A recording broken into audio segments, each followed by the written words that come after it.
할렐루야. 할렐루야.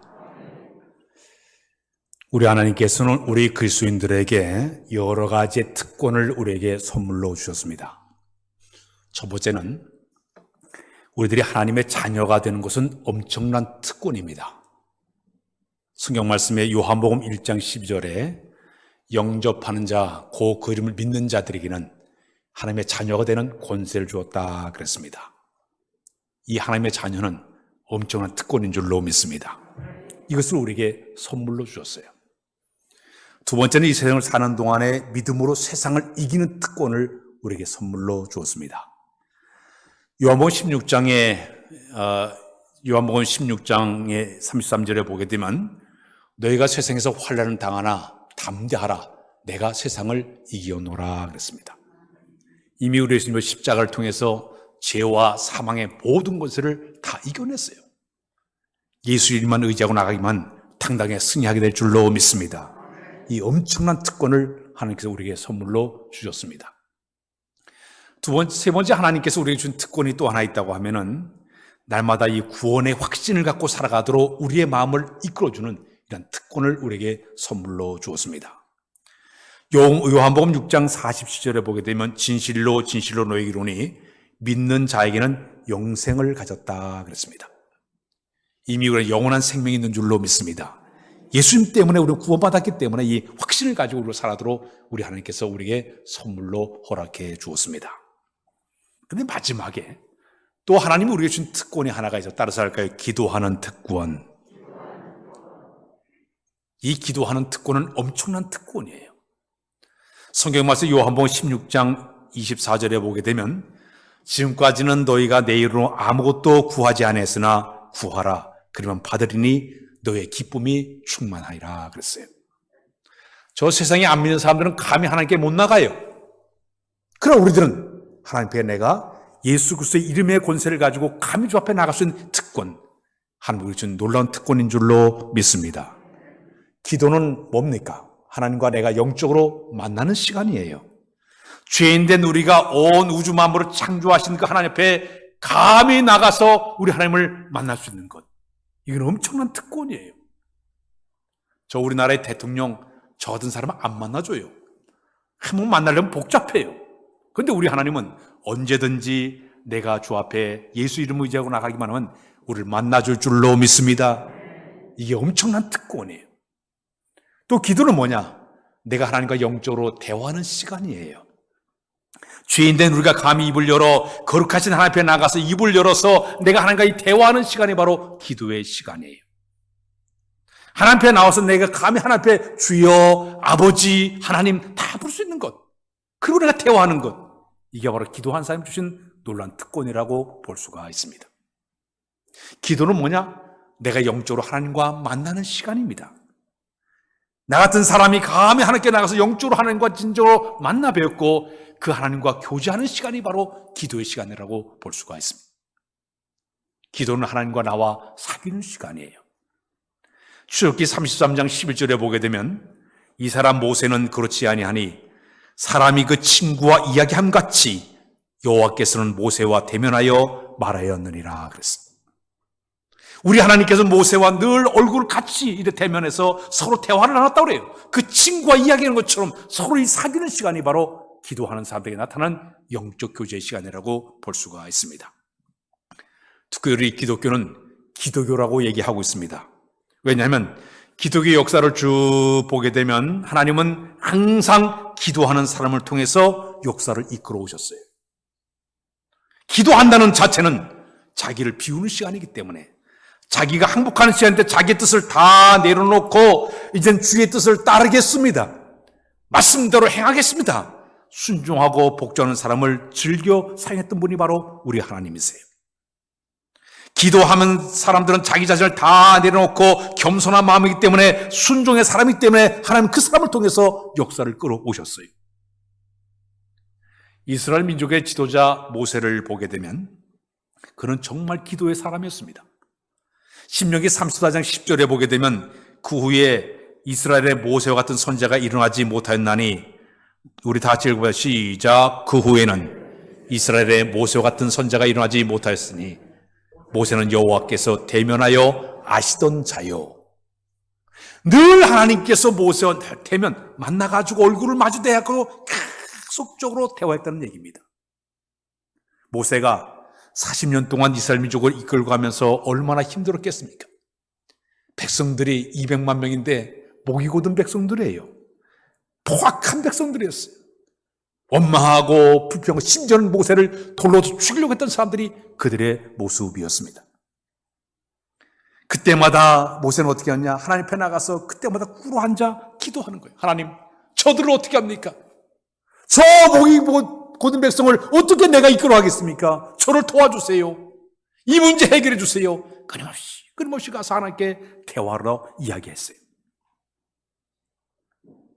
한 번은 민수기 14장에 보게 되면 17이하에 보게 되면 가데스 바네에 이르렀을 때 모세가 저 이스라엘 백성들을 그들이 들어갈 가나안 땅을 40일 동안에 걸쳐서 12명의 사람들에게 정탐하고 돌아오라고 그랬습니다. 정탐하고 돌아온 다음에 12명 가운데 10명이 전부 다 부정적인 보고했습니다. 그 땅은 거민이 삼키는 땅입니다. 그들과 우리 비교해보니까 우리는 메뚜기에 불과합니다. 부정적인 얘기를 했어요. 온 백성이 다 들고 일어났습니다. 모세를 향해가지고 돌을 더 쳐서 죽이려고 하고 있어요.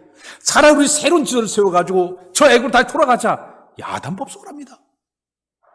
그때 모세와 아론이 그들 앞에 무릎을 꿇었습니다. 우리 하나님께서 얼마나 화가 났든지 전염병으로 싹 멸하려고 작정했습니다. 그때 모세는 하나님께 나가서 중보기도하기를 하나님, 주의 인자하심과 광대하심을 통해서 이 백성을 용서해 주십시오. 그리고 하나님께 모든 걸 맡기면서 간절히 기도했더니 성경에 하나님께서 그 뜻을 돌이켜줬다 그랬습니다.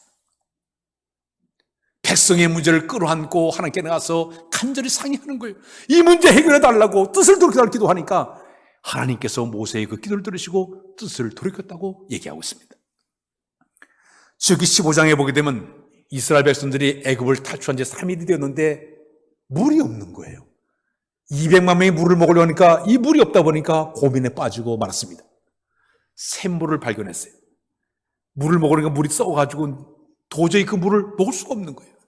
그때 성경에 보니까 모세가 하나님께 간절히 기도했더니 하나님 말씀하신 나뭇가지를 꺾어가지고 그 물에 던져라. 나뭇가지를 갖다 물에 던지니까 쓴물이 단물로 변해버리지 않습니까? 문제가 생기니까 하나님께 맡기는 거예요. 기도하니까 문제를 해결할 밖에 되지 않았습니까? 출애굽기 17장에 르비딤에 이르렀을 때 또 물이 없으니까 백성들이 원망하고 야단박고 했습니다. 그때 또 하나님께 나가서 부르짖어 기도합니다. 하나님, 이 백성이 목이 마르다고 합니다. 물을 달라고 합니까? 달라고 합니다. 어떻게 할까요? 그때 하나님께서 반석을 쳐서 물이 쏟아지게 만들어서 그들을 마시게끔 만들지 않습니까? 아말렉 군사들이 쳐들어왔습니다.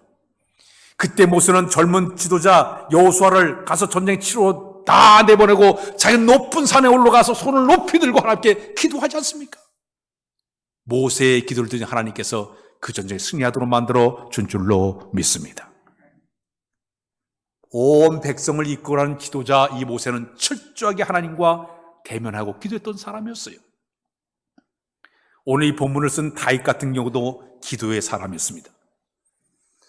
그는 어떤 상황일 때마다 항상 하나님께 나가서 문제를 가지고 기도하는 사람이에요. 사무엘하 2장 1절에 보게 되면 다윗이 여호와께 여짜오되 내가 유대 성읍으로 올라가리까? 여호와께서 이르시되 올라가라.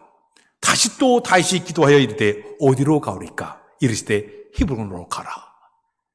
계속적으로 어디로 갑니까? 어디로 갑니까? 계속 묻고 있어요. 답을 얻어가지고 그는 움직이기 시작합니다. 사무엘 23장의 2절에 보게 되면 이에 다윗이 여호와께 묻자와 이르되 내가 가서 저 블레셋을 치리이까? 여호와께 다시 이르시되 가서 그들을 물리치라. 그리고 그 나라를 구원하라. 내가 블레 사람을 내 손에 넘기리라.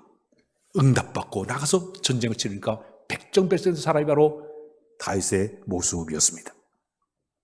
다윗은 전쟁의 영웅이고 전략가이고 그렇지만 자기의 전술이나 전략이나 무기를 의지하기보다는 철저히 하나님께 나아가서 의견을 묻고 있습니다.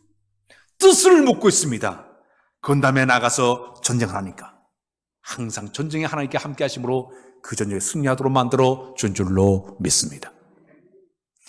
성경에 이런 사람만 있는 것이 아니라 이 기독교 역사를 쭉 보게 되면 기독교 2000년의 역사 가운데 위대하게 쓰임받은 사람을 4명을 꼽으라 그러면 사도 바울이에요. 이 사도 바울은 이방인들에게 복음을 전했던 선교사고 교회를 많이 개척한 교회 개척자예요. 거기다가 신학을 정립을 잘 시킨 신학자입니다. 어거스틴이라는 사람은 신학자로서 이 세상의 모든 신학의 모든 기초를 잘 닦았던 사람이 바로 어거스틴이에요. 마틴 루터는 1517년에 종교개혁을 통해서 기독교를 탄생시킨 인물입니다.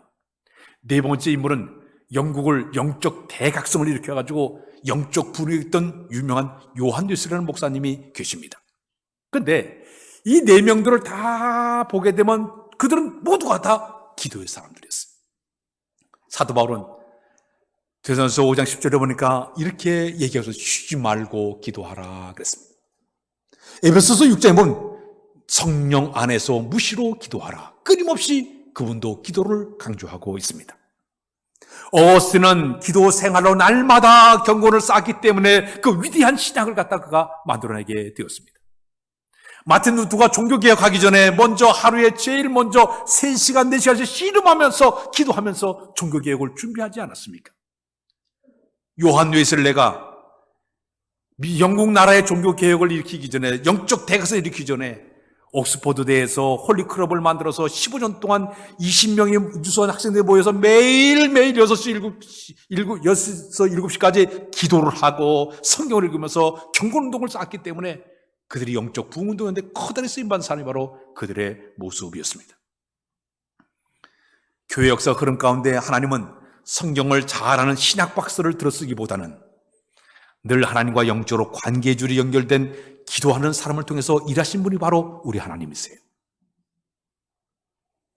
왜냐하면 하나님의 이 거룩한 일은 영적으로 성스러운 성역, 거룩한 일이기 때문에 그렇습니다. 하나님의 공급하신 영적인 힘이 주어지지 않게 되면 이 일을 감당할 수가 없기 때문에 그렇습니다.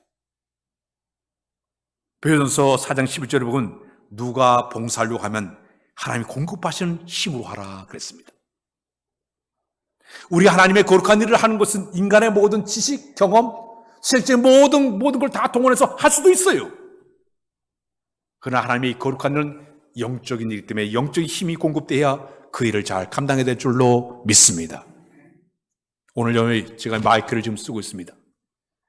이 마이크의 소리가 나오기까지는 저 서천에 있는 발전소에서 전기를 만들어서 여기다 공급을 해줘요. 그 전기줄을 타고서 보이지 않는 그 전류가 쭉 흘러와서 이 방까지 들어왔어요. 이 방까지 들어와서 우리가 전류 눈에 보이지 않지만 그것이 동력을 만들어내가지고 저 뒤에까지 소리가 잘 들리게 하듯이 하나님의 보이지 않던 영적인 힘은 보이지는 않아요. 그러나 그 힘이 우리에게 주어지게 되면 영적인 힘이 우리 가운데 끌어올라서 그 일을 감당하도록 만들어 줄 줄로 믿습니다. 사랑하는 여러분, 우리가 하나님의 거룩한 사역에 하나님의 쓰임받는 사람이 되기를 원합니까? 기도를 해야만이 영적인 전류가 우리에게 흘러들어와서 그 힘을 가지고 자신감 있게 그 일을 감당하도록 인도해 줄 줄로 믿습니다. 자, 그러면 기도하는 사람들에게 하나님 주신 특권이 크게 나누면 한 3가지를 소개하고 싶습니다. 기도하는 사람이 주신 하나님의 첫 번째 특징은 뭐냐면 따라서 할까요? 믿음의 사람이 될 수가 있다. 기도하는 사람이 주신 특징은 뭔지 아십니까? 믿음으로 사람으로 바뀌어지게 돼요. 자신의 능력이나 재능과 힘보다는 하나님을 더 의지하기 때문에 우리 하나님이 그에게 믿음을 선물로 주시는 거예요. 그때 그 믿음을 가지고 말을 합니다. 믿음을 가지고 생각을 합니다. 믿음을 가지고 행동으로 옮겨지는 것이 기도할 때 나타나는 하나의 모습이에요. 히브리서 11장 6절에 믿음이 없이는 믿음이 없이는 하나님을 기쁘시게 하지 못하나니 하나님께 나아간 자는 반드시 그가 계신 것과 또한 그가 자기를 찾는 자들에게 상 주신 이심을 믿어야 할지니라. 기도하는 사람은 믿음의 사람으로 바뀌어지게 될 줄로 믿습니다. 두 번째, 기도하는 사람에게 주신 선물이 또 하나는 뭐냐? 자기 자신을 돌아보면서 겸손한 사람으로 바뀌어지게 되면 따라서 할까요? 겸손해진다. 기도하는 사람은요, 항상 하나님 앞에 자기 자신을 내려놔요. 무릎 꿇을 때마다 하나님, 나는 죄인입니다. 나는 부족합니다. 연약합니다. 나를 도와주세요. 자꾸 자기를 낮추다 보니까 겸손한 사람으로 바뀌어지게 돼요. 자기를 돌아보기 때문에. 그러나 기도하지 않는 사람은 자기를 못 돌아보기 때문에 겸손해질 수가 없습니다. 내가 가진 것을 자꾸 앞세우고 내가 가진 걸 자꾸 드러내다 보니까 교만한 사람으로 바뀌어지게 되지만, 겸손한 사람은, 기도하는 사람은요, 하나님 앞에 십자가 밑에 꿇으니, 하나님, 내가 가진 것 아무것도 아닙니다. 주님이 한번 입기만 확 부르면 다 날아갑니다. 내가 가진 이 세상의 모든 지도 우리 하나님 손 보면 낙동강 오랄처럼 떨어질 수밖에 없습니다. 나는 부족합니다. 연약합니다. 늘 자기 자신을 돌아보고 겸손해지는 것, 기도할 때 나타날 때 하나님의 모습이 되게 된 줄로 믿습니다. 히스기야 왕이 병이 들었을 때 죽을 병에 걸렸어요. 죽을 병에 걸리고 나니까 자기가 가진 모든 왕의 쥐도 아무것도 안 해요. 헌신짝이에요. 그러니까 벽 앞에 서가지고 눈물을 흘리면서, 하나님, 내가 지난달에 선한 일을 행을 추억해 주시고 나를 불쌍히 여달라고 눈물로 기도하니까 우리 하나님께서 그 모든 왕위를 다 내려놓고 기도하는 히스기야 왕을 귀하게 보시고, 내가 내 눈물을 보았고 내 기도를 들었느니라. 겸손해지니까 하나님께서 그 응답받아서 15년을 더 살지 않았습니까? 기도하는 사람은 특징은 뭐냐? 자기 자신을 돌아볼 줄 알기 때문에 겸손해질 수가 있습니다. 세 번째는, 기도하는 사람에게는 영성이 살아 역사하게 됩니다. 따라서까요? 영성이 살아있다. 기도하면 보이지 않는 영적인 힘이 싹 우리 가운데 흘러 들어와요.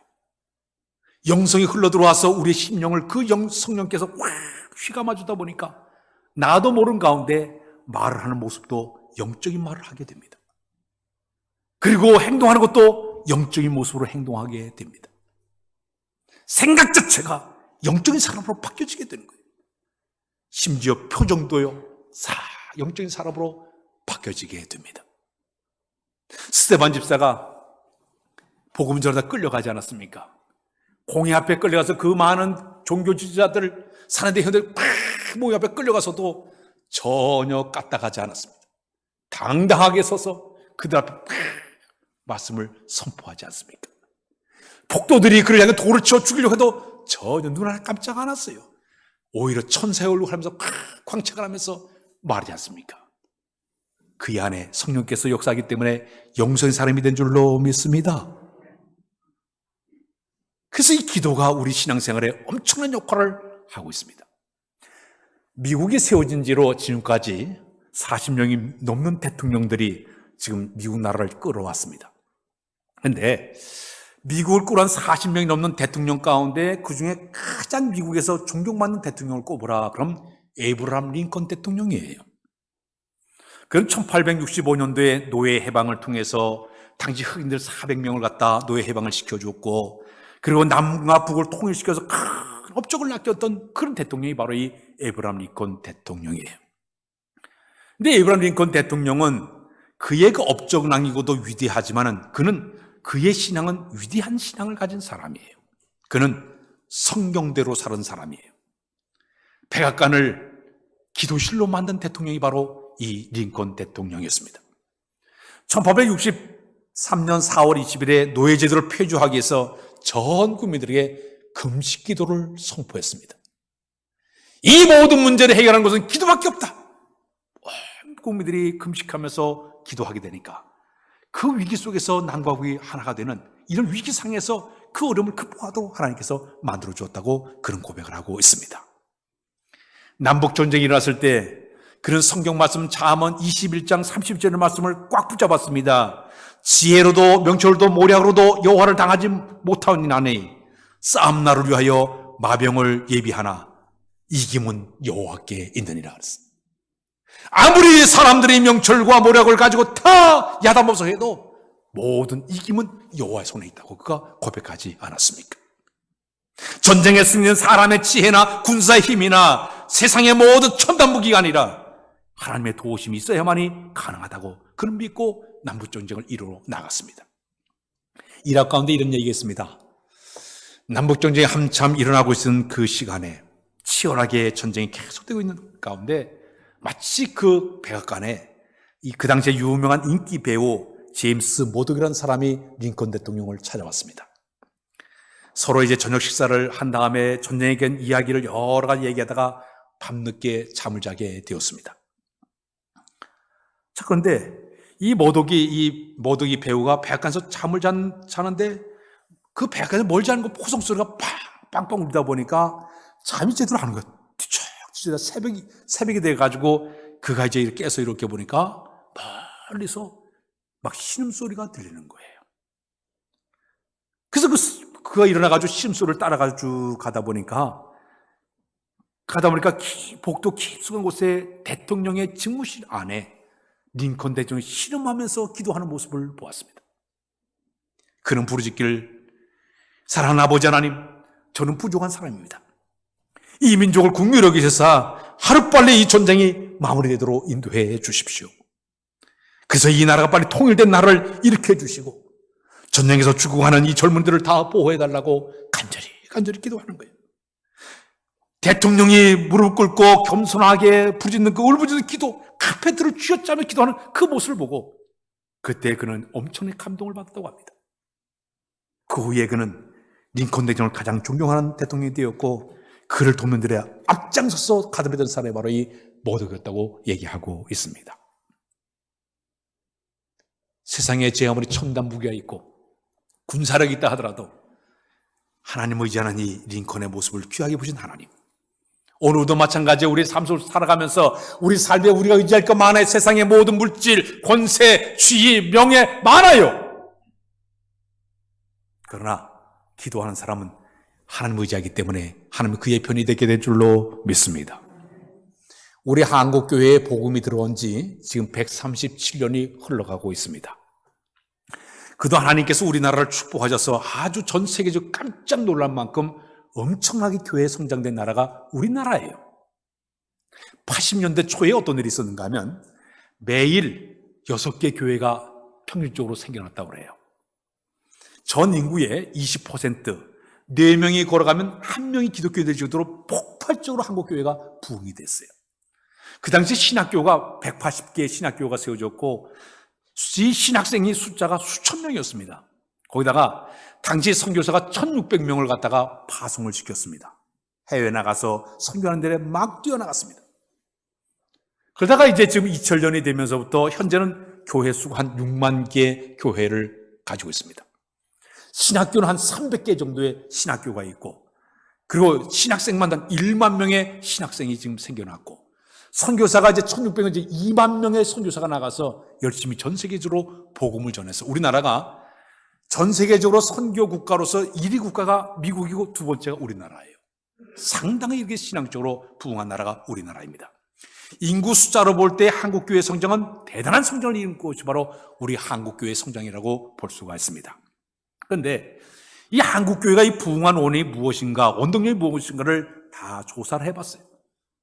두 가지 이유가 나왔습니다. 하나는 뭐냐면 대형 집회였습니다. 74년도에 엑스폴로 74를 통해서 저 여의도에 100만 명이 모여가지고 기도했습니다. 저도 그 자리에 참석했어요. 80년도에는 민족 복음화 대성회를 통해 가지고 대형 부흥회가 일어났고, 그리고 각 시골 교회들마다 부흥 집회를 해요. 농한기가 되기만 하면 부흥 집회, 사경회, 그 영적 대각성 운동하면서 이 부흥회를 통해 가지고 한국 교회 사람들의 영적인 부흥을 일으킨 것이 바로 한국 교회의 첫 번째 성장의 비결이에요. 두 번째는 한국 교회가 성장한 비결이 뭐냐? 기도 운동이었습니다. 한국 교회가 모이기만 하면 새벽마다 기도하고 철학기도 하고 교회들마다 교회만 성장됐으면 다 기도원 짓기 운동이, 기도를 다 이렇게 지어가지고 엄청나게 기도 운동을 일으킨 것이 바로 한국 교회의 커다란 성장의 원인이었습니다. 그 가운데 신앙 부흥의 원동력을 꼽으라 그러면 한국 교회가 전 세계에 내놓은 브랜드가 뭔지 아십니까? 새벽 기도예요. 다른 나라 사람들이 갖지 못할 이 새벽 기도는 한국 교회의 성장에 굉장한 역할을 하게 되었습니다. 외국 사람들이 한국에 와서 새벽 기도를 배우러 올 정도로 대단한 브랜드를 가지고 있어버린 한국 교회의 새벽 기도 운동이었습니다. 외국 사람들은 한국 교회의 이 새벽 기도를 이렇게 표현하고 있습니다. 한국교회 새벽기도회는 잠자고 있는 세계 여러 나라를 일깨워주는 종소리의 역할을 하였다 그랬습니다. 정치하는 사람들은 이렇게 표현했습니다. 한국교회 새벽기도회야말로 이업스러운 주위의 여러 나라로부터 거센 바람을 막아주는 방풍님의 역할을 하였다 그랬습니다. 여러분, 우리나라 보면요, 우리나라 주변 믿을 만한 나라 하나도 없어요. 일본 못 믿어요. 북한 못 믿어요. 중국 더 못 믿어요. 저 러시아 못 믿어요. 이 조그만 이 나라 속에서 어떻게 그 견뎌나가면 우리나라의 경제 이 12국가로 올라갈 이유가 뭐가 있느냐? 매일매일 30만 명대, 평균 30만 명 되는 새벽기도 교인들이 모여서 기도하는 힘이 있었기 때문에 이런 역사를 만들었다고 이야기하고 있습니다. 세계적인 부흥사 고 빌리그람 목사님이 그런 얘기를 했습니다. 캐나다의 아침은 숲속의 새들이 이제 잠을 깨우고, 일본의 아침은 공장의 엔진 소리와 임무교대는 사이렌 소리로 가서 아침의 잠을 깨우고, 한국의 아침은 교회에서 부르는 새벽 소리와 찬송 소리와 기도 소리로 하루를 깨운다. 그분이 그런 얘기했어요. 이 한국 교회는 이 특별하게 새벽을 깨면서 기도했어요. 예전에 제가 이 시골에서 목회를 하지 않았습니까? 시골교회 목회할 때 새벽 4시만 되면, 4시 반만 되면 새벽종을 울렸어요. 옛날에 땡그렁 또 차인배를 해가지고 촤 찬송을 울려 퍼지만 그 시골 사람들이 소죽수로 일어나가지고 소득 쓰고 새벽에, 그리고 이제 새벽에 또 불을 떼가지고 방을 또 따뜻하게 만들고 또 일터로 떠나고, 이게 우리나라의 전통적인 모습이었어요. 자, 근데 1989년도에 이 기점으로 우리 한국교회의 새벽기도 운동이 사그들고 말았습니다. 우리 한국교회의 새벽기도의 브랜드가 점점 좀 식어져 가고 있어요. 그리고 각 교회마다 큰 기도원을 많이 만들었는데 지금 안 팔려가지고 지금 다 사장된 교회들이 수두룩해요. 그 이유가 뭐냐면 경제 성장이 너무 잘 살다 보니까 기도할 간구 내용이 없다 보니까 기도가 시들해졌어요. 배고프면 라면 끓여 먹어도 되고, 아프면 의료 보면 잘 됐기 때문에 병원 가면 되지 뭘 교회 가느냐고, 이런 마음을 품다 보니까 사람들이 기도 생활이 게을러지고 말았습니다. 거기다가 교회 안에 자유주의와 이성주의와 합리주의적인 사람들이 교회 속에 들어와가지고 교회 성도들의 영적인 상태를 갖다 흐트러버리고 말았어요. 얼마 전에 우리 특강이 있어가지고 신학원에 이제 거기 어떤 목사님이 와서 얘기했는데, 한국교회 문제점의 하나를 열린 예배가 문제가 되고 있다고 얘기했어요. 이것이 우리 한국교회의 경건의 믿음을 깨뜨리기 때문에 사람들의 신앙의 기도 운동이 식어지는 엄청난 역할을 했다고 그분의 얘기를 듣기도 했습니다. 사랑하는 여러분, 심지어는 나라에서 새벽에 잠을 깨운다고 새벽종을 못 치게 만들어 지금 새벽종 소리 다 없어지고 말았어요. 부흥회라니까 부흥회도 못하게 만들어버리고, 자기 교회 부흥회도 자기 안 와요. 교회 이제 자기 교회 부흥회도 안 와, 이제는. 이런 끔찍한 일이 한국교회라다 보니까 교회들이 89년을 정점으로 해서 계속 매년마다 교회 수가 점점점 줄어들고 교인의 수가 점점점 줄어들고, 가난한 교인이 300만 명이에요. 교회 안 가는 교인이 300만 명이에요. 아마 이 시간에도 교회 안 오고 아마 저 가정에서 그냥 화면 통해 예배드리는 사람들이 많이 있을 거예요. 이 모든 위기를 어떻게 우리가 극복해 나가야 될까요? 오늘 본문을 쓴 사람은 다윗은 지금 이 심한 고통 가운데 이 시를 쓰고 있습니다. 왜냐하면 그 당시에 이 사울왕이 다윗을 죽이려고 추적을 하고 있습니다.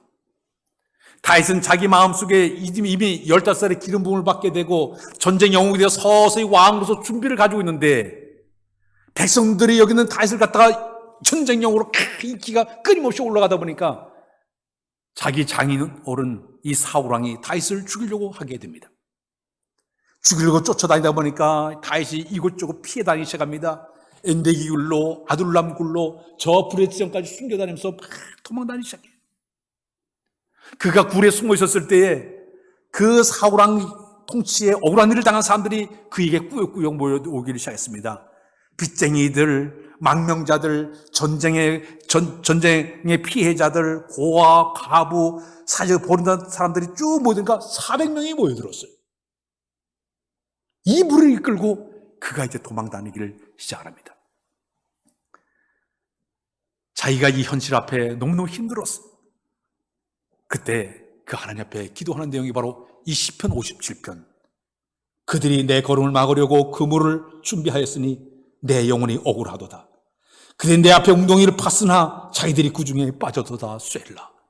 그래서 그 하나님께 기도하기를, 하나님은 내 마음이 확정되고 확정되었사오니 내가 노래하고 내가 찬송하리이다. 이 모든 어려움을 이기는 것은 하나님의 찬양하는 것밖에 없나이다.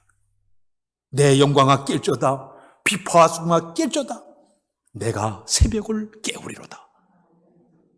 지금 어두운 밤이지만 저 새벽 동이 틀 때 반드시 환하게 빛이 오는 것처럼 언젠가는 하나님 승리하도록 만들어줄 걸 기대하는 마음으로 내가 새벽을 깨우리로다 하나님께 찬양을 하면서 기도하는 모습을 보게 됩니다. 우리 교회는 매년마다 1년에 2차례씩 특별 새벽 집회를 가져요. 이 봄철에 갖는 새벽 기도는 특별합니다. 영성을 회복하는 시간이에요. 영적으로 깨우는 시간이 바로 이번에 나타난 이 봄에 있는 새벽 기도고, 저 가을에 하는 것은 전도를 위한 이런 새벽 집회를 갖지 않습니까? 이 새벽 기도는요, 여기는 성호경 목사가 여러분들에게 명령한 것이 아니라 하나님께서 우리 교회에 주신 명령인 걸 믿으시길 바랍니다. 주님이 우리 교회에 주신 명령으로 그대로 믿고 순종하는 자에게는 반드시 하나님께 그에게 기도의 응답의 역사와 성령의 체험의 역사와 영성 회복 역사 허락해 줄 줄로 믿습니다. 우리에게 필요한 순종의 믿음이 필요해요. 내일부터 우리 14일 동안 기도하는 동안에 우리에게 필요한 것은 우리 마음속의 부정적인 마음을 다 빨리 제거하십시오. 이 부정적인 생각은 어떤 마음이에요? 어떤 사람은 아이고 나는 체질상 새벽기도 나는 못해. 잠이 많아가지고 죽인데도 나는 새벽기도를 못 나가. 나는 교회가 너무 멀어가지고 나는 못 가. 어떤 사람은 나는 자신감이 없어. 새벽기도 한들 뭐가 달라지는 게 뭐가 있느냐고. 이렇게 얘기하는 사람도 아마 있을 거예요.